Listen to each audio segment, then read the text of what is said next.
Hello, and thank you so much for clicking play. Thank you for all the love thus far. I do not take it for granted. Do not think, even for 1 minute, that I take it for granted that you came on my video and decided to click play.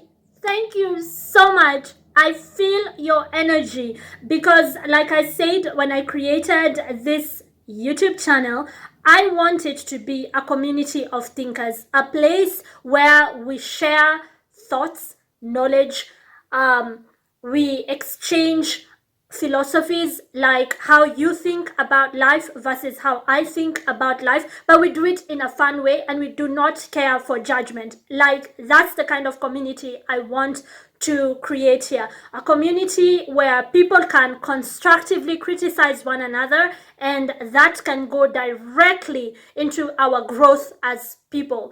I hope that we leave the world a better place than we found it. Like, I want to provoke your thoughts, okay? So, you thought you knew things about women. Well, I'm a woman and these are my thoughts. You thought you knew things about black women.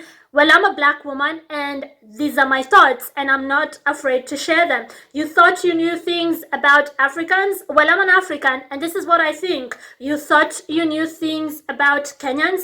I'm a Kenyan woman and this is what I think. You thought you knew things about interracial relationships. Well, I'm a black woman, a Kenyan, an African, married to an Austrian man, a white guy living in Austria, and these are my thoughts. Like, I want first-hand experiences. I want to put it out there. A YouTube channel where we really come together, combine our knowledge, gain from one another, provoke one another's thoughts, things that happen to us with real life examples, real life experiences, and how that can contribute to our growth. A YouTube channel where we really talk about different philosophies of life using simple story times, real life experiences, funny stories, just taking what we need and leaving what we don't need right where it is.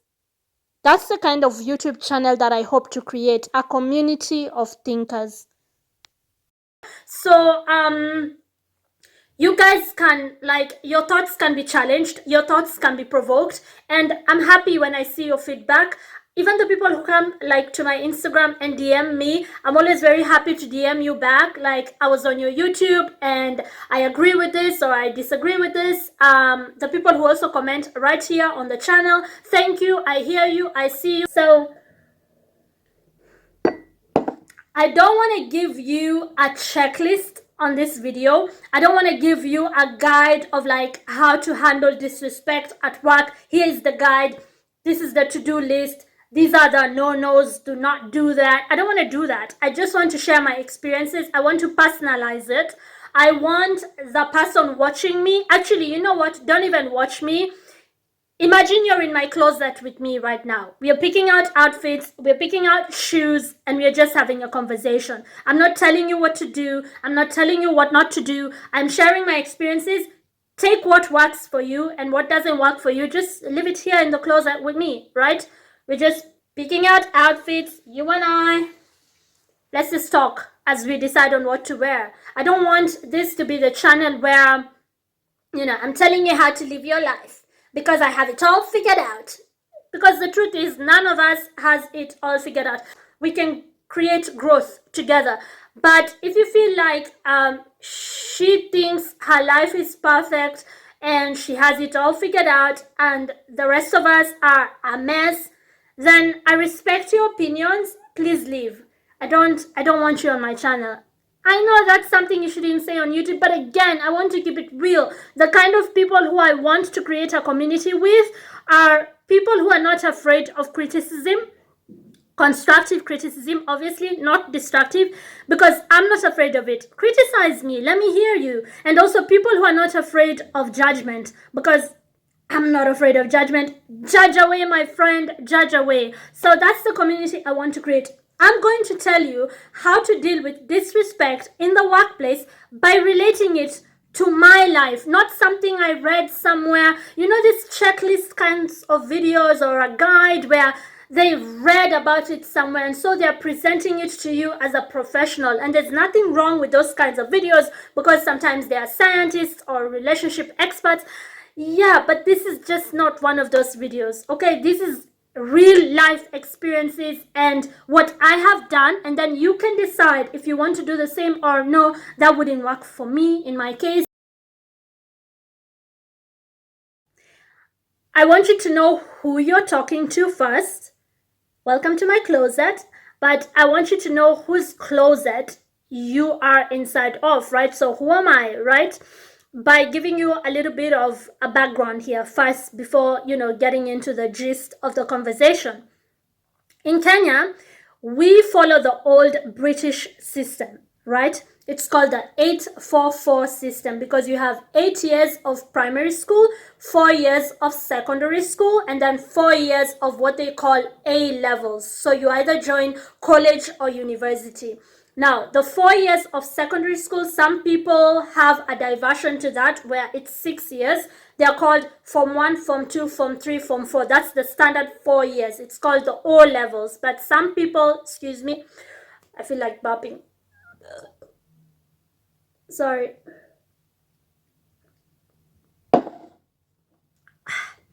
Some people have a little bit of a diversion where they don't only go to Form 1, Form 2, Form 3, Form 4. They also go to Form 5 and Form 6. It's a bit of, a difference in the system, but it's still the old British system. 8 years of primary school, and primary school is divided into 2.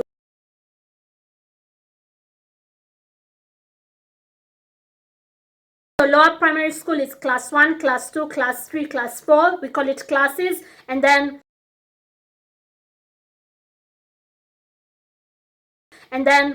class 5, class 6, class 7, class 8. And then class 8, you go on to join high school for the 4 years, or 6 if you take the diversion.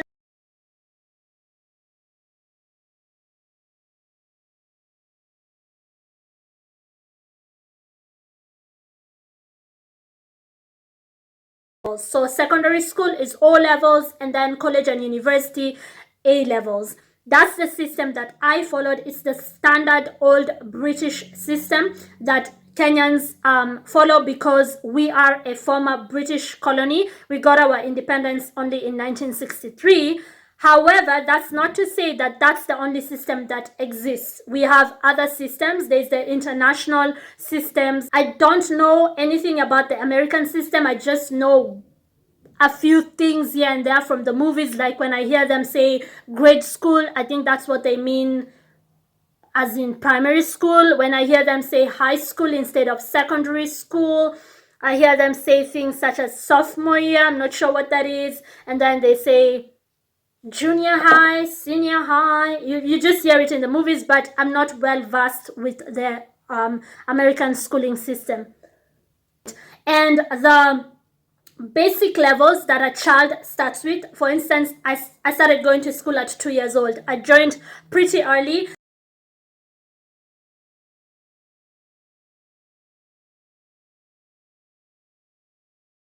And the basic level is normally nursery school, and then pre-unit, which prepares you for primary school. I think the Americans call it kindergarten, or I don't know, but it's basically the same concept. So when I was in lower primary school, that is class 1, class 2, class 3, class 4, I was very reserved, very shy, and I was very quiet and just introverted, keeping to myself.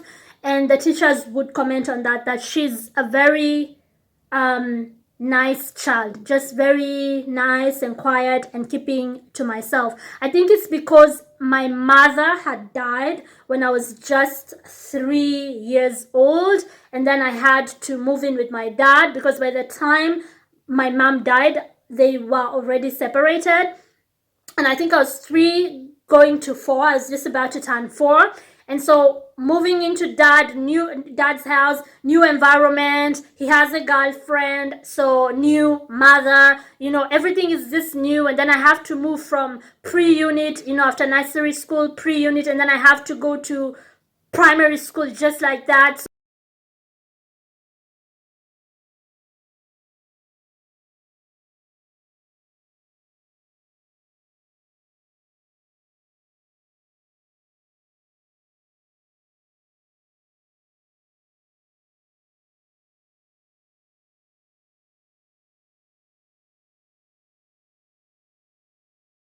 I'm sure everything was overwhelming for this, 6-year-old child.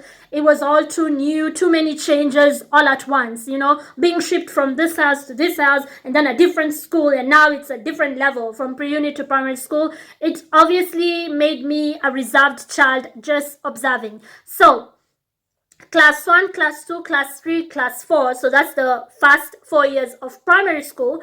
The teachers put me on a pedestal because I was very academically gifted. So the teachers started praising me. They noticed me and they said, this kid is pretty smart.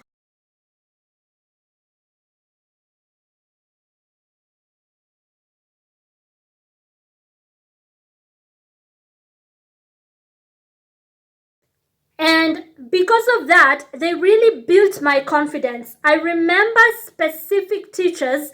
There was teacher Teresia, my English teacher. There was teacher Nancy, one of the best teachers I ever had. There was teacher Jane. And then there was Mr. Motiso.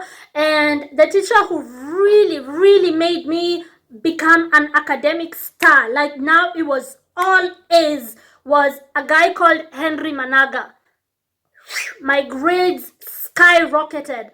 I wasn't very good in mathematics and science, and he joined that school and he was like, you're a very smart kid, so I'll give you extra work, and because I know you can handle it. And so he would give me extra work in the classroom when everybody else was doing just the standard work. He would give me extra work, me and a different kid whose name was Hamza. Shout out to him if he ever watches this. And he would sit us on the side and he would be like, you kids are very smart, so I need you to get this finally. No dilly-dallying, I need you to get this. And he was very serious with us. And before you know it, it was straight A's in mathematics and science as well. Now, what did that mean? That meant that my confidence was now, and they did something else. They made me a prefect. I guess Americans call that student leader, at a very young age. And because Kenyans, we use the old British system vocabulary, we might not have the accent, but we use more British words than American words. For instance, I would say lorry and not truck. Americans would say truck. I will say lift and not elevator. Americans say elevator. I would say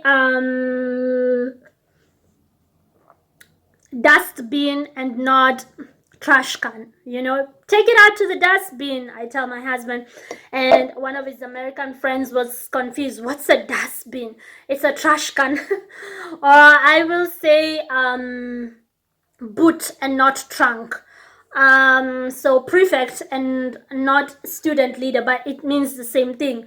So they made me a prefect, and by class 5, my head had become 3 times its size. I was a big-headed,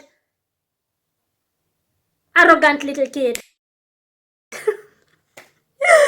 Because my confidence had been built, my grades were good, and by this time I was a student leader, a prefect, and then I joined sports, and I did well in sports as well. So like, this kid is in a school where they're a shining star. I remember my head mistress, I guess the Americans would call that principal, back then, Mrs. Dean. I remember her. She was of Indian descent. In Kenya, we have a lot of Indians. They were commissioned by the British to come build the railway system, and they stayed behind. We have 3rd generation, 4th generation Indians. They speak our languages. They live with us. They are our people as well. They're one of the Kenyan tribes. And Mrs. Dean said that the sky is the limit, and my dad repeated that at home. How excellent! She called me excellent, and my dad was reading my report form, and I guess Americans call that report card. He was reading my report form, and he was like, "Excellent! The sky is her limit, is the limit."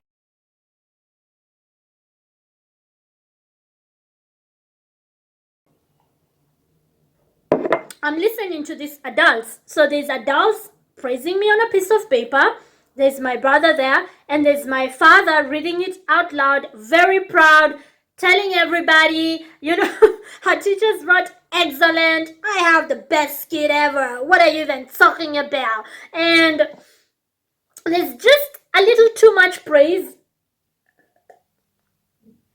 And it made my head quite big. And when I joined sports, and I did well because I would run track, I would get awarded, and I joined other different clubs at school. And it's like, one teacher said, this kid, she shared my surname. She was also called Mrs. Irungu, but we were not related. She was like, this kid, what's up with her? Every single thing she does, she's excellent at it.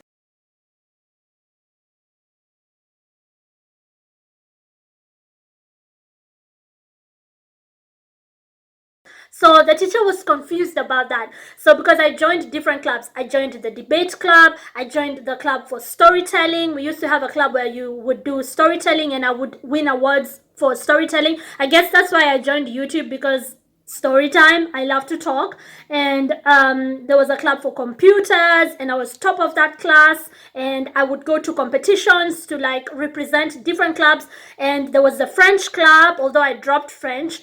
Sometimes I look back and I'm like, should I have continued with my French lessons? Because now I find myself traveling the world a lot, and in different countries having to say German or English, because they're the only two international languages that I can get by with when I travel. So maybe I should have kept French, I don't know. But anyways, I used to be in the French class. I would top that class, and there was a French club where we would go acting. And then I wrote a play. That play actually did very well and made it to, imagine we're talking about an 11-year-old here, or 10-year-old. It made it to TV. It was on what is called in Kenya Broadcasting Corporation, KBC, our national station. So this is a play by a child that my fellow classmates and even older kids acted in, and it got featured on TV. So like teachers are like, wow, well done. And this particular Mrs. Irungu,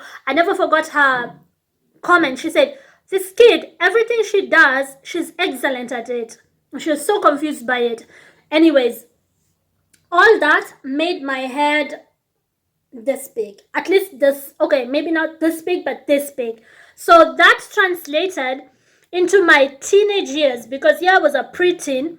My teenage years, I was the queen bee of the school.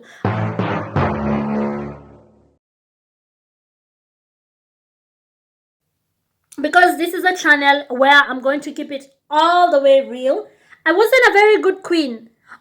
I was an evil queen. From the time I was in class 5 to class 8, I was the queen of the castle. Everybody knew the popular girl. She does well in sports. She's in all sorts of clubs. She shines in all of them. And academically, she's very gifted, always being awarded in front of the school. Like we would have a school parade. They would call my name. I'd go to the front and everybody would clap because I did very well academically. So they knew that's the queen bee. Don't mess with her, because she has the teachers on her side. She has the patrons on her side, the people who would come to train us in different activities. They're on my side. I ran this school. Like, I was a little terrorist, because I'm growing up with a single dad who dates from time to time. He had girlfriends at home, but it's different with dads. You get away with a whole lot of things that moms would have noticed. But like I said, my mom had passed on when I was pretty young, and my dad's girlfriends, for the most part, were there for their own selfish reasons. So I was just running around doing whatever the heck I wanted to do. And so class 5, class 6, class 7, class 8, upper primary school, actually it's called upper primary school, not higher primary school.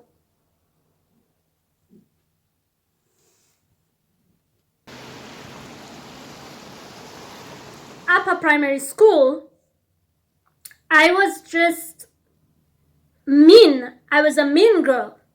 So earlier on, when I shared this picture of us receiving a sporting award, you might have not noticed a small detail that I will now point out to you. You might have not seen it.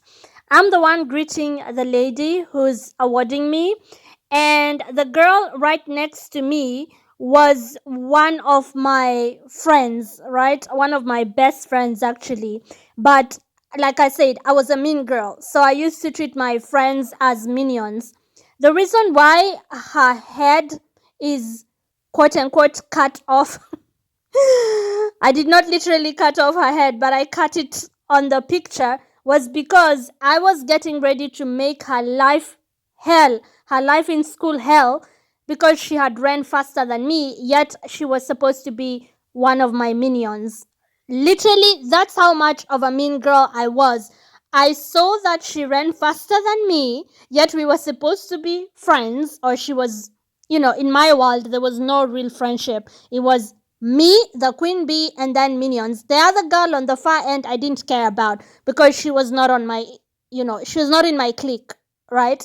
And so she could run as fast as she wanted. But the one right next to me, it was like, how dare you? How dare you do that to me, the queen bee? And so I started by cutting off her head on the picture and making sure that she gets ostracized by the whole school.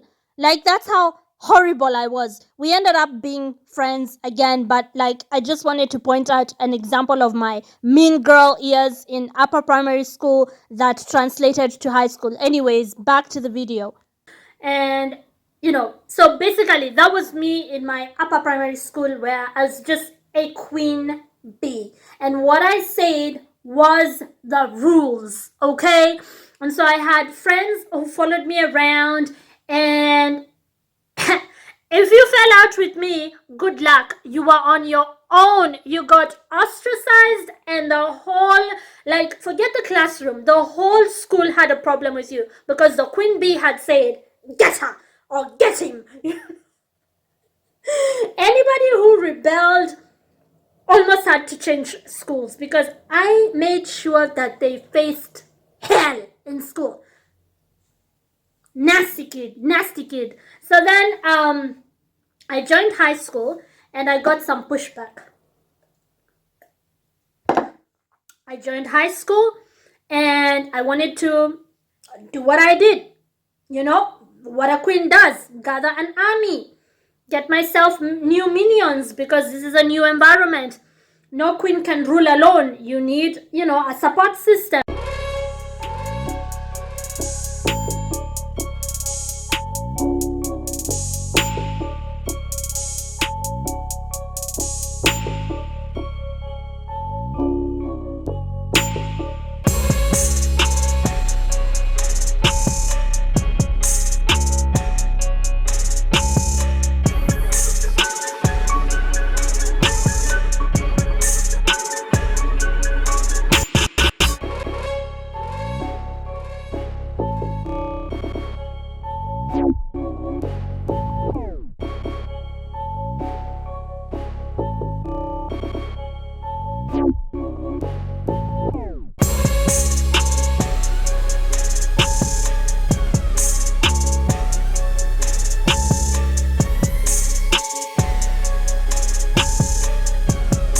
High school, or like we called it, secondary school, was different in the sense that these were teenagers like me.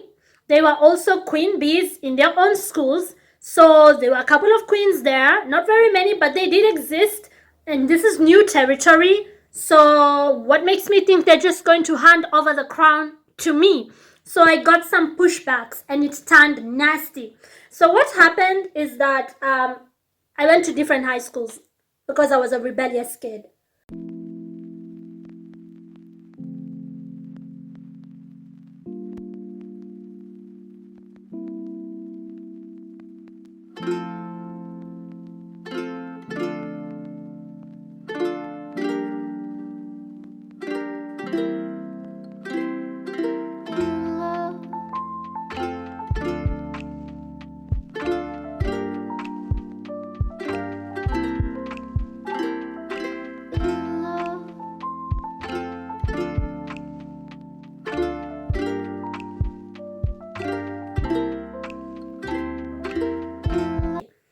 What happened is that because I was used to getting my way and I was getting pushbacks here, I became a strategist of sabotage. I would sabotage things in that school like crazy. So at some point, my minions got summoned and they were made to sit on one side. And one of the teachers said, "Why are we even being fake when we know the mastermind?" Summon her as well. And I got summoned and I was made to sit on one side. This time I was about 16, feeling cool. In this particular school, I was crowned something or the other in fashion because I'd gotten into fashion and I was into like modeling in the school, and like people, I was still, a popular girl. And then I was in my previous school before this one, I had joined the cheerleading team. So I, being a cheerleader and joining like modeling, dating the hottest guys, like in different, sports. We had football. In Kenya, we call it football and not soccer. We mean like playing with your feet. So the guys on the football teams. And so as, a hottie. At this point, I was a hottie. So it was like, get in line, you thwacks. The mean girl streak was still inside of me. So I get summoned and I'm like, holy crap, because I had done enough sabotage. And so my minions sit on one side and I sit on the other side. And one of the teachers, she was from the Kalenjin tribe of Kenya. These are the runners.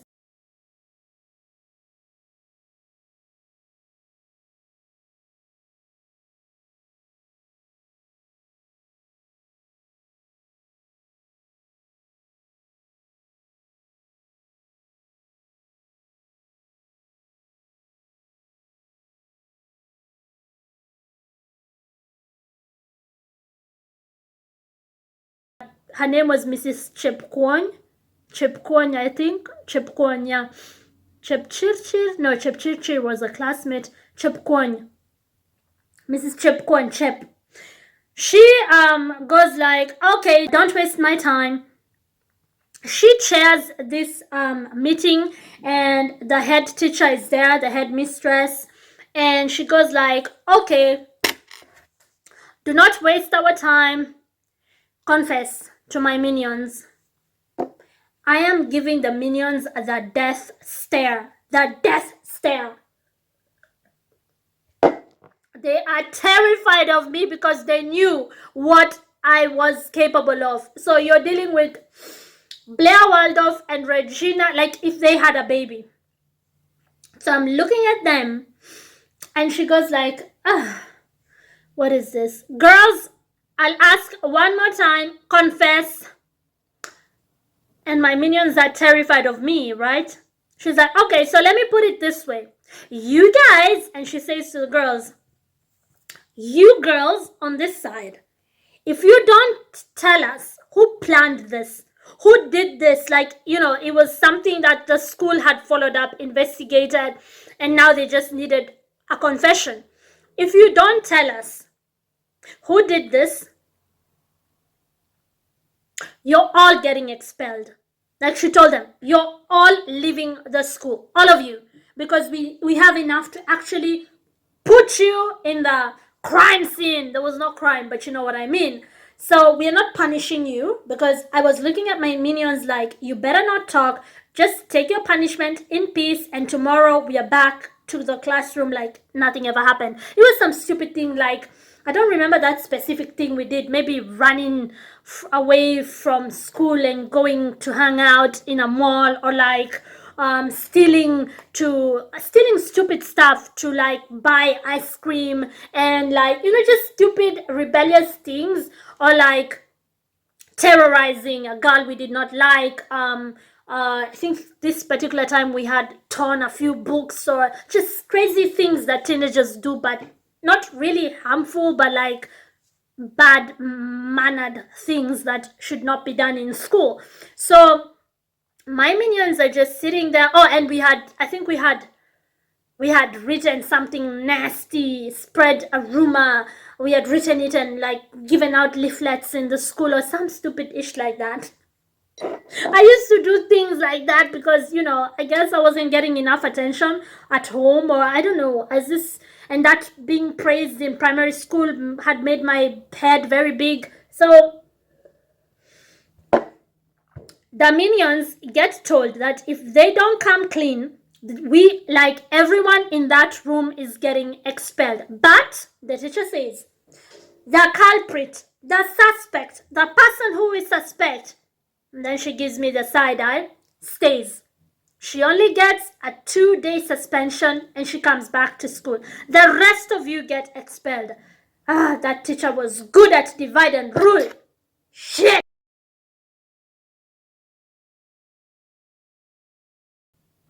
If you don't give us a name right now, right here, you're all getting expelled, and the person, and then she side eyes me, will stay. She'll only get a 2-day suspension, but she'll stay.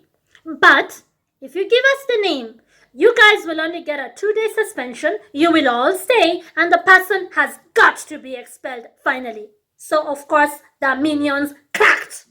And so I got expelled from that school. Alright, they gave me away.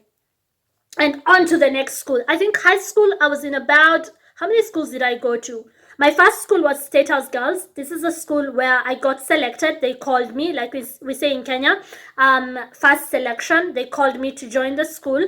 I didn't have to apply, and it was a very nice school. The second school was, because State House Girls was a boarding school,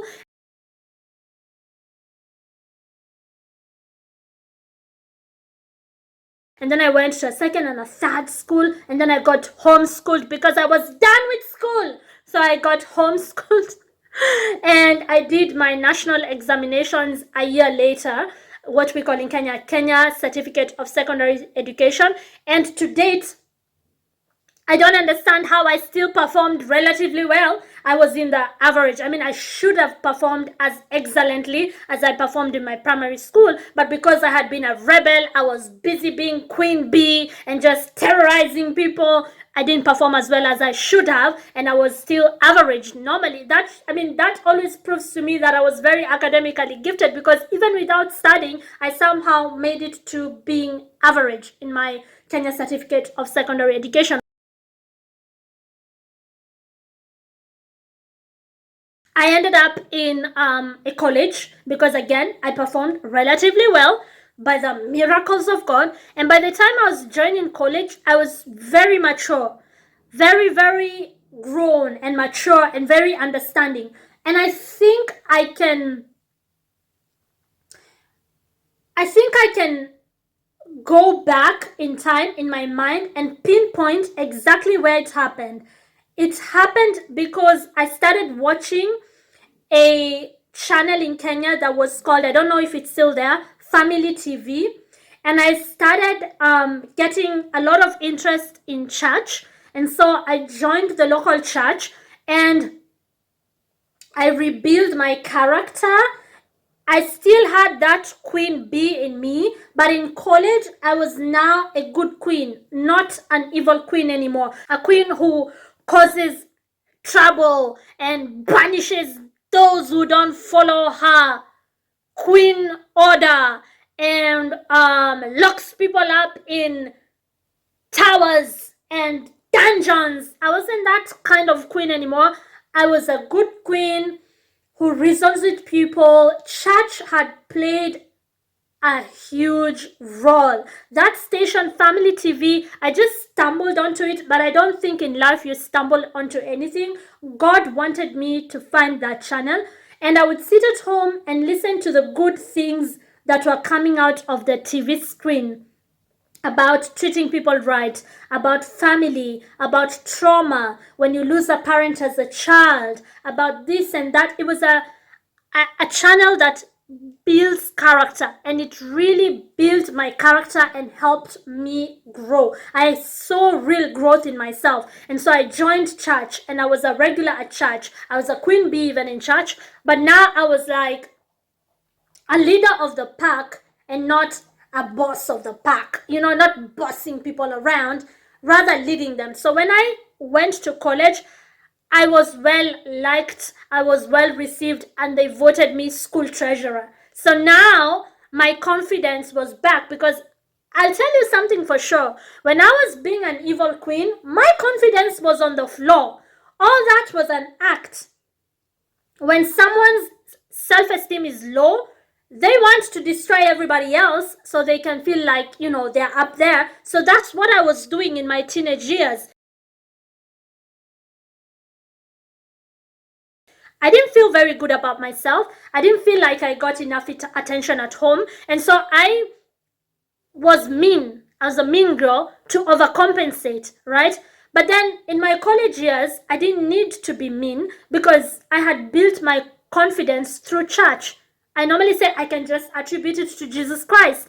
I was now a well-liked girl, not just a popular girl, but a popular girl in college who was well-liked, and this is why they voted me school treasurer. And then I graduated with distinction, high grades. I was back to being an A student, and I was very happy about that.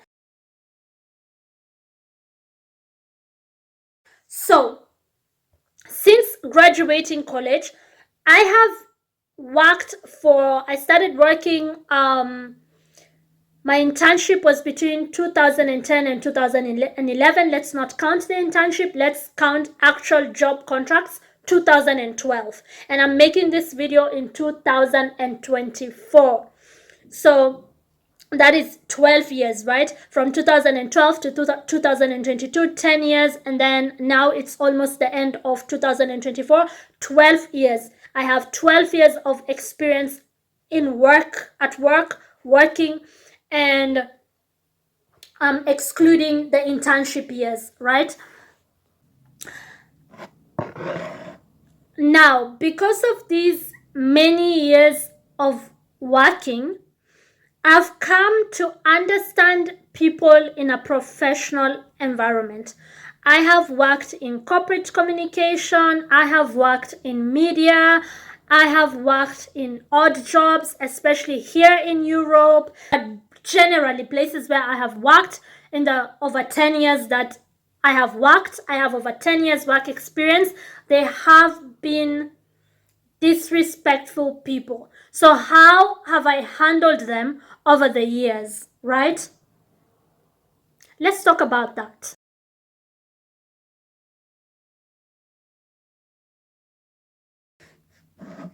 So, what kind of disrespect are we even referring to? In my case, what I consider disrespect at work is someone taking credit for your work. They know darn well that you did that, but they take all the praise. They gladly take the promotion complete with the speech. Somebody being a pick-me-share at work, right? Pick me, not her, pick me, not him. Wanting to be Miss Goody Goody Two-Shoe at work and going the extra mile to not really make themselves be better, but prove to you that they are better, like just unhealthy competition, right? That classifies in my book as disrespect in the work environment, where they don't want to work together and build something together. They want to prove a point, not only to you, but to themselves. And it normally comes from a place of low self-esteem. How do I know this? Because again, I used to be a mean girl, and that is when I was a teenager. So you can imagine now, as a 35-year-old woman, seeing people behave exactly how I behaved as a teenager, I have a thing or two that I could teach someone, right? Because I know that it's familiar to me. I've done it as a teenager. You're doing it now as an adult. It's a pity, right? So I guess also in life, God makes you have your different phases of life. You act in different ways because God is just helping you in your growth so that you can identify certain things and know how to maneuver them. So I'm sort of kind of, and I hate to say this, but I'm sort of kind of grateful that I had that mean girl face, so I understand the human psyche more. Why was I doing it? My self-esteem was on the floor, and that was the only way I could feel good about myself, by being a pick-me-share, by, being... pick-me-share is not an English word. It's just a word people use to mean a pick-me. Oh, choose me, take me, not her. See, I was picked. So it doesn't matter what it is. They will introduce the element of negative competition. Even when it comes to private life, they will be like, see, I'm married, you're not. I was picked, right? I have kids, you don't. I was picked. Pick me. Like, relax. Nobody's competing with you, stupid. And I know that competition can be good, but when it's healthy. So that's not the kind of competition I'm talking about. There is good competition where you want to improve yourself, and so you're making yourself more, and so it challenges the other person to also be better. That is healthy, because the two of you, or the three of you, or the four of you, or the five of you can join forces and create something beautiful, and there is growth. You can learn from one another. That's not the competition I'm talking about. And when you lose in a healthy competition, you take it as a lesson, right? Why did I lose? Where can I improve myself? And so there's nothing personal. There's no malice. That's not what I'm talking about. I'm talking about the malicious type, where somebody does not feel good about themselves. They have low self-esteem. They suffer from inferiority complexity, and probably they were never noticed all their lives. They never had any exceptional qualities about them. They never stood out, and they're not particularly academically gifted. They're not particularly pretty. They're not particularly, there's nothing, they're just below average, right? And finally they get one thing which they are good at, and they become this pick-me-share who wants to prove a point, pull everybody down, pull you down. You who is confident, you who is, you've built yourself over the years, they want to show you that you're not better than me, even though you never claimed to be, and they just feel threatened by you. Those are the kinds of people that I would say are very disrespectful at work. That is a disrespectful trait. So again, people who take credit for your work, people who are pick-me-shares at work and Miss Goody Two-Shoes, and they want to show you, it's very toxic, and I've faced it in a couple of places. And people who talk over you in meetings, try to undermine you, try to show everybody that they are smarter because they feel threatened by you. People who will interrupt you when you're talking to guests, again, to devalue you, to undermine you, to try and show that they are the boss around here, even though everybody knows they're not. They try to, that preempts the next point. People who want to play the boss when they know very well they're not the boss. They might even, show you what a great relationship they have with the boss. And so I guess that kind of means that they are in charge now. Just delusional people. And you have to sit with them. You have to work with them. People who go behind your back and backstab you and gossip too much at work about others, again, to try and make themselves feel better. If their lives are not interesting and they see someone living an interesting life or a life that they think they deserve more, they will do everything to undermine the person, undermine your intelligence, take away your credibility, raise doubt where you're concerned. Like if you say something, they want to make it seem like, oh, you always exaggerate things. You're a drama queen. You're lying, even when you're not. Maybe you're just, standing up for what is right, standing up for yourself. You're putting someone who is openly disrespectful, you're putting them in their place, and you're setting up a boundary. Oh, you're being a drama queen, when you're just defending yourself. But if they do it, if they put up boundaries, oh, it's fine. She's standing up for herself, double standards, and you have to deal with that kind of disrespect. So those are some of the things that I call disrespect, and those are some of the things that I want to maybe tell you how I handle them, how I have been able to always keep my head high and march forward and still sit on my throne of Queen Bee of my castle, my world, my decisions. How do I manage? And maybe, again, this can benefit you. So take what you need, leave what you don't need, right? My intention here is to be helpful, hopefully uplift, encourage, and basically let's leave the world a better place than we found it. So how do I handle someone trying to devalue me and basically being disrespectful at work? I already gave you examples of what disrespect is: talking over you, undermining you in the presence of others, trying to humiliate you, trying to devalue you, trying to talk down on you, being condescending, taking credit for your work, being in an unhealthy competition with you when you're not even interested. They keep on comparing themselves to you, making remarks that are just rude, and they know what they're doing, but they pretend like, I was just wondering, I was just asking. Those kinds of people. So this is what I will tell you. Work is different from school. Work is different from church. Work is different from camp. Work is work. Work is directly linked to your source of livelihood. Work is directly linked to the food you place on your table.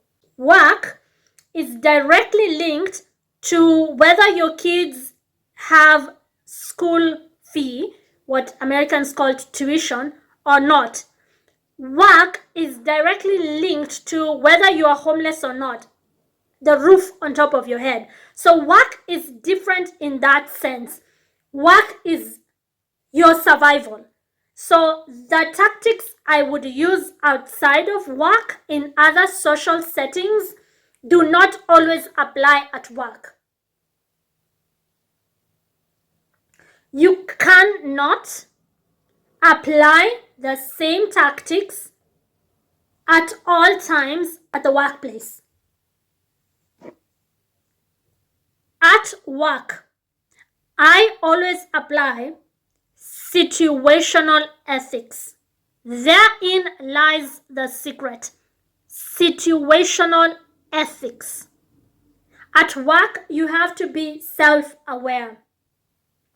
This is not a friendship circle where you will just tell somebody off right there at the mall, at the table as you're having lunch, and that's it. We don't have to hang out anymore. This is not a family gathering where you will just tell that auntie of yours who's always very passive-aggressive, making mean, degrading comments. You'll just finally put your foot down and tell her and tell your kids not to hang out with her kids. This is not that.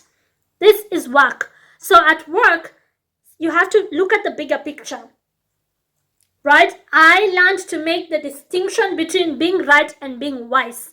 At work, you have to be at all times aware of your reactions, aware of yourself, because this is directly related to your livelihood. This is where you get your bread and butter. This is where you get the clothes on your back. This is where you get the roof on top of your head. So work can only be situational ethics. What do I mean by that? That means at work, you can forget about the end justifying the means, or the means justifying the end. You can forget about those types of ethics and realize that every situation has to be handled differently. Put it into different compartments, okay? At work, you have to apply situational ethics and be very tactful about it.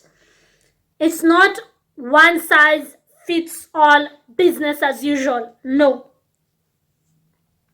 Your colleagues are people who you have to sit with. You have to see them. It's not a situation you can control, like how you can control church, or how you can control camp, or how you can control a social club where you just don't go to that specific club, or you just tell off somebody at that club and now they don't sit at your table. Finito. Solved. Theatic. House. No, it's not family where you just now don't visit that person's house, or you don't invite them to your house. Finito, problem solved.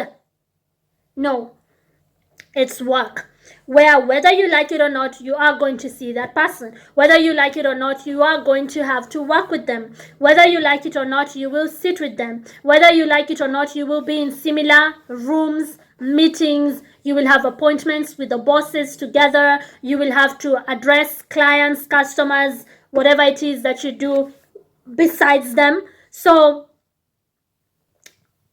it becomes tricky like that at work. It's tricky, and you have to be pretty wise to work around it. Not right. Outside of work, you can always be right.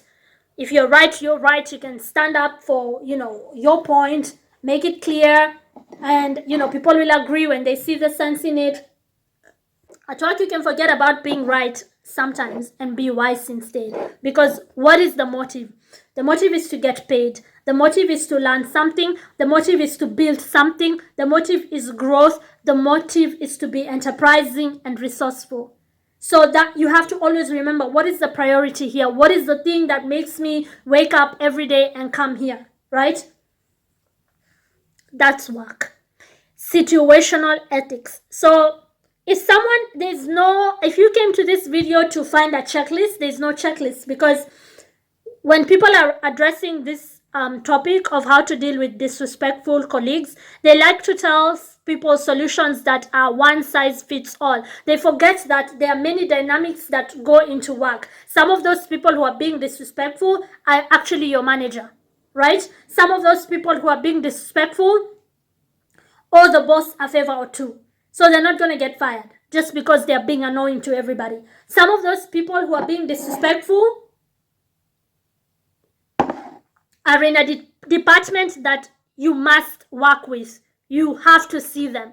So that's where the dynamics change, right? So there's no one size fits all. It depends. Again, situational ethics. So let's say, I'll give real-time examples, things that have happened to me, where someone who feels threatened by me, who wants to prove that they're just as good, if not better, especially if you're a foreigner and you're confident and you're doing well for yourself, and someone feels like you're in their country, how dare you, I'm gonna show her, because you don't speak their language fluently, what are you even doing here? Like they have a point to prove.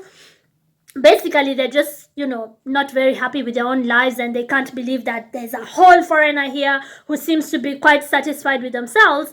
What they might do is they will keep on correcting you in front of others, especially if you're attempting to speak their language, the German language. It's just an asshole move.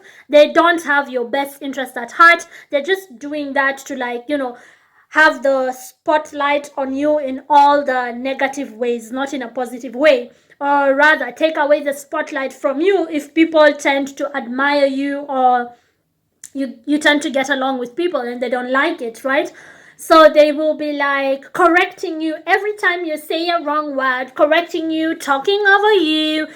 You'll be in the middle of a conversation with a guest and they're not respectful enough to talk to you on the side and excuse themselves. They're just badging in. Yeah, actually, gone. We have like just people acting like a clown, forgetting that they are in a professional environment.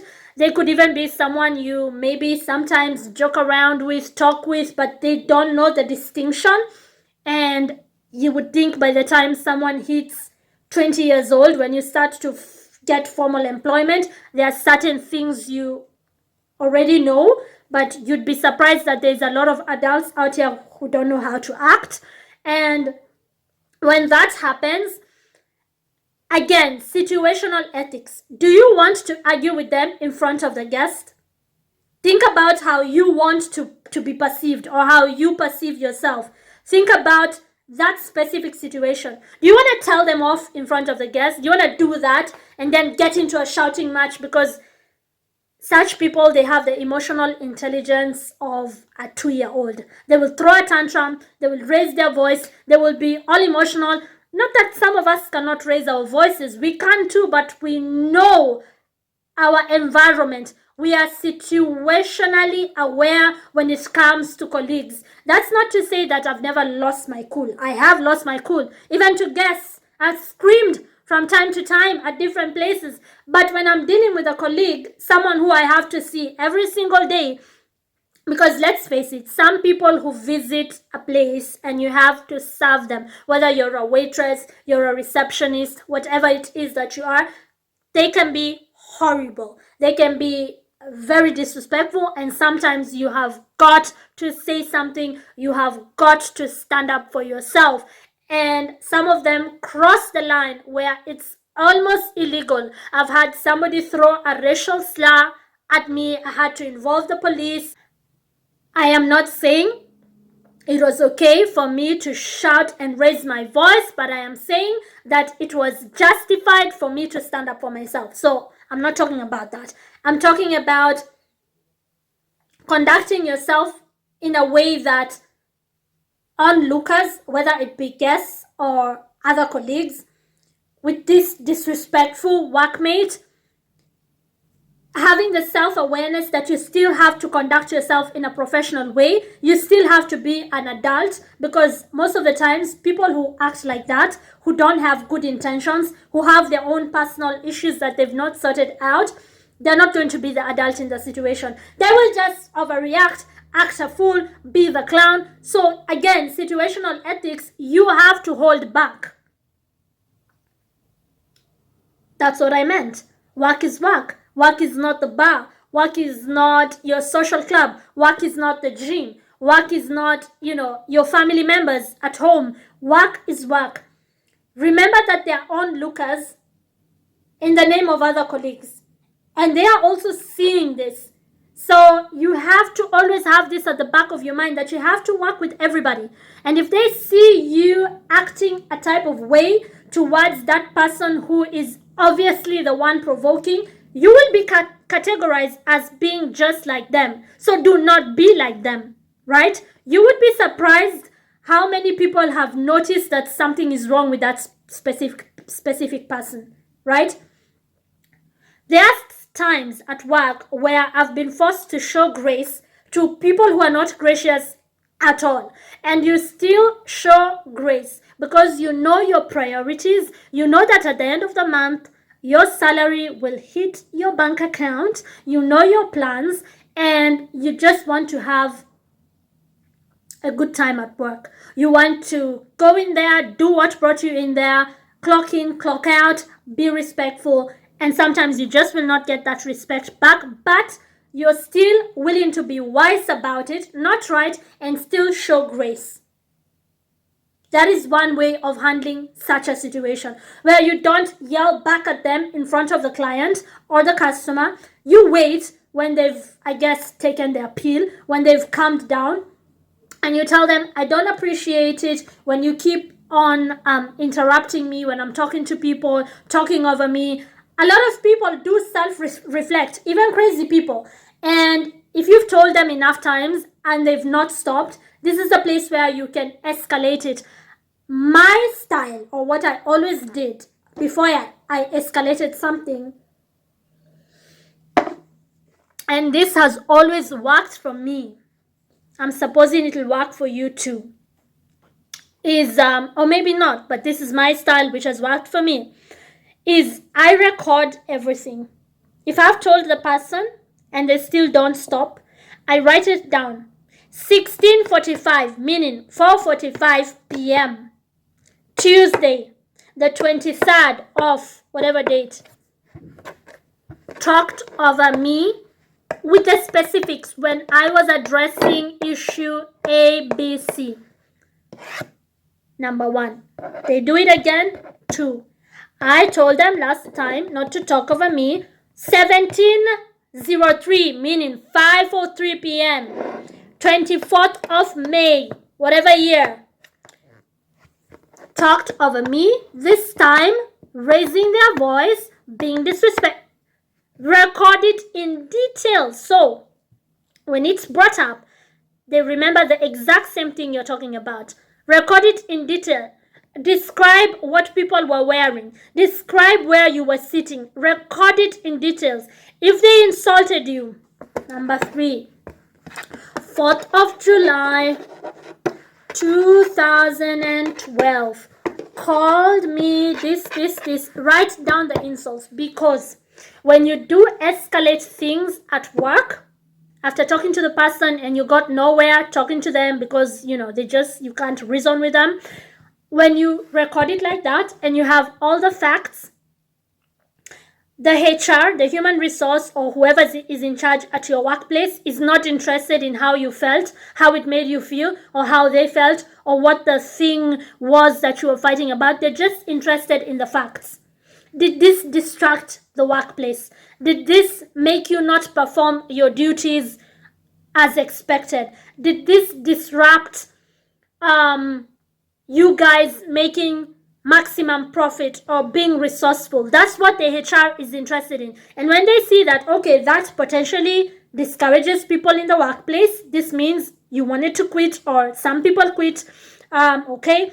The next one, embarrassed the company. We looked a type of way because they could not, keep themselves in order. The next one, so the HR wants the facts and how these facts are correlated to your ability to perform and the company's ability to make money. That's what the HR is looking at. There are no feelings here. You have all the facts. Forget feelings. Forget who felt what. We are here to document facts, so you don't fight somebody who is obviously trying to devalue you, obviously trying to make you feel bad about yourself, obviously trying to put you down. You don't go down, because don't forget, I'm a queen bee. I've been a queen bee all my life. If the queen is to leave her throne, who will reign? The castle always needs to have a queen with the crown on her head, sitting elegantly on her throne. Be a queen bee. If you start going to the sewers to run after, I don't know, every single rat that comes out of the sewer, bad behavior from people and people who don't, if you do that, the rats will just enter your queenly gown, and now you're fighting rats out of your gown, and your crown is falling off, and there's no one to rule. The castle is empty. That is how kingdoms are taken over. We don't do that. Don't do that. You cannot address every single thing that every peasant comes up with, right? And speaking of peasants, you have to understand that some of the people you're going to work with, they are just bums. They never take accountability for anything in their lives. They've lived that way all their lives. You're not going to change them. You have to let that go. Once you notice someone is a loose cannon, they are unhinged, you have to know when to take a step back or take a step away. Physically remove yourself as much as possible as you can from them. No setting up boundaries. Let them know what you're not going to accept. Say it calmly, not like them, right? You don't need to yell for your point to be made. And when they start yelling, let them. Everybody else is seeing it. Let them. You have to be careful when you're dealing with toxic people because all they hear is negativity. You could be just, constructively criticizing. All they will hear is you telling them that they are wrong. So you have, again, situational ethics. One of the best advice I think my dad ever gave me, he's still alive, but I'm talking about when I was growing up, is if you see someone starting a fire, let them start that fire and burn alone. Don't go there. Because if you go there, you will both burn. I think I live by that, where if I see someone acting unhinged and just being consumed by negativity and pessimism, I try my best to stay away from it. I might say something, but also how you say it should be tactful, right? Give them grace even when they don't give you any grace in return, and just watch them burn, because they will burn. They will eventually find the next problem and the next problem and the next problem. And every time you stand up for yourself, they will only call you a drama queen because that's all they know. They only know negativity. They only know, they only know how to put others down. But remain calm. Remain on your throne. I don't know how many times I can tell these queens out here to stop chasing rats that come out of the sewers. Because again, some of these people are failures. Some of the people you will deal with are failures. They never got anything right. So, one, they're not in a position to advise you. Two, they have nothing that you want. Three, you know what took you to work, so you know where your mind is at. And four, do not feed the trolls. Some of them will bait you. They will troll you. They want a reaction from you. Don't react. Let me repeat that. Do not react. Sometimes respond. Because sometimes they will look for the reaction. Don't give it to them. If you need to breathe in, breathe out, and continue with your day and respond later when they've, again, taken their pill or calmed down, because some of these people have also a lot of mental complexities. If you need to do that, do it, but do not react. Respond. Okay? When evil shows its ugly face, because some of them are just plain evil, evil shows its ugly face, there is doom and darkness. The only way to chase that away is by shining a light. Then the darkness automatically disappears. So again, my policy as a queen bee, I never leave my castle's throne to address every single dog that barks, every rat that runs out of the sewers, every peasant that is complaining out there. No, we don't do that. We don't do that. Don't do that. Just do not do that. Again, situational ethics. If this person is now sitting on your coin, they are now completely sabotaging your job, you might want to say something to your superiors. If there's a way you can tell them and others directly, do it openly, take care of it, or do it privately with the superiors.